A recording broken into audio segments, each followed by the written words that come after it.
Regardez les athlètes derrière moi, ils se préparent au Vertigo Running. Ça sera une course assez folle qui se déroulera ce samedi à partir de 10h. On va en parler dans un petit instant. Messieurs, si vous êtes prêts, je vous donne un top départ. Attention, 3, 2, 1, c'est parti.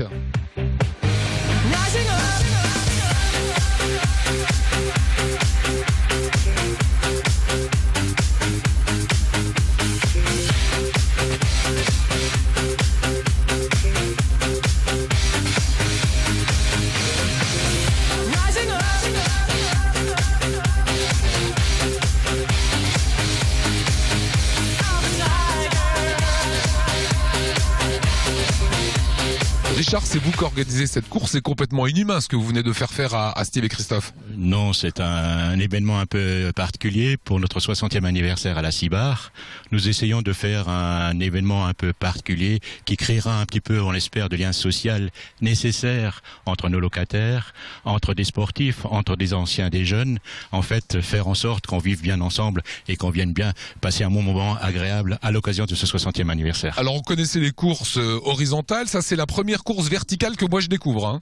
Ben nous aussi, en fait, on a trouvé ça, on a choisi longtemps, on a cherché à trouver quelque chose d'un peu original.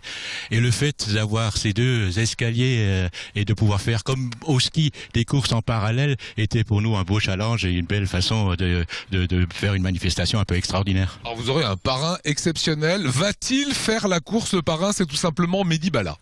Nous avons effectivement la chance d'accueillir Mehdi Bala avec nous. C'est vraiment un vrai bonheur que de l'avoir. Va-t-il faire la course? Je vous laisse le découvrir samedi matin. Probablement qu'il aura à cœur de mettre son nom et ses références sportives à l'occasion de cette présence. Alors on est au cœur là de la Méno. Qui va pouvoir participer à cette course un peu folle? Alors effectivement, nous sommes au cœur de la Méno, notre patrimoine de référence en termes de la Cibar. Tout le monde peut participer à cette course. Les anciens, les jeunes, les enfants. En fait, il s'agit de faire en sorte qu'on puisse être en convivialité plutôt que de chercher absolument la performance extrême. Même si chez certains d'entre nous se sont déjà préparés et chercheront la performance, bien sûr. Et est-ce que vous allez participer, Richard? Je me suis effectivement inscrit, je vais participer, malheureusement dans une catégorie vétéran, donc je serai certainement très moyen dans mon classement. Alors regardez les athlètes, venez nous rejoindre, c'est eux qui ont fait la course. Comment on se prépare, Steve, à une course comme ça? C'est une bonne question. Très bonne question. Vous êtes cuit? Ouais. À partir du 3e étage, c'est bon, hein, ça commence. Après, bon, le reste, tempo. Après, bon, la petite énergie qui se met quand même en route pour dire hop, on veut arriver avant le voisin. Et puis, on y arrive en haut bien chaud, quoi. Qu'est-ce qui est difficile dans cette course, dans cette montée? Alors c'est de terminer, de se rendre compte où on se situe. À mon avis, un des meilleurs conseils, c'est de compter les paliers, compter les étages, de façon à pouvoir se rythmer jusqu'en haut. Et le cas échéant, ménager son énergie, parce que c'est vraiment à la fin, dans les 2 derniers étages, que ça nous manque le plus et qu'il faut tirer très fort sur les muscles. Samedi, comment ça va se passer concrètement? Vous allez affronter qui? Des petits jeunes, des gens de votre âge, de votre corpulence, comment ça se fait? Alors, c'est ouvert à toute personne, dès le plus jeune âge jusqu'à l'âge le plus avancé. Hein, il existe des sportifs dans les tranches d'âge bien supérieures aux nôtres. Et ça sera organisé par tranches de départ à 10h, 10h30, 11h et ainsi de suite, toutes les demi-heures jusqu'à 12h30.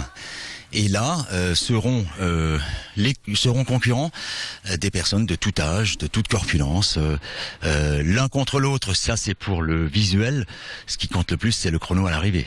Voilà, c'est d'une vraie épreuve de force. Dernier mot sur la Cibar. C'est vous qui organisez ça. La Cibar, c'est les initiales? La Cibar, les initiales, Société Immobilière du Bas-Rhin, c'est un organisme de logement social dépendant du Conseil Général du Bas-Rhin, du département du Bas-Rhin. Donc nous sommes présents dans tout le département. On nous connaît beaucoup pour les immeubles recevant les fonctionnaires. Les plus symboliques, c'est la gendarmerie, mais nous recevons beaucoup de locataires ordinaires, donc des compatriotes, des concitoyens qui cherchent à se loger dans un patrimoine de qualité. Voilà, si vous voulez participer à cette course, eh bien vous n'hésitez pas, il y a les informations qui s'inscrivent à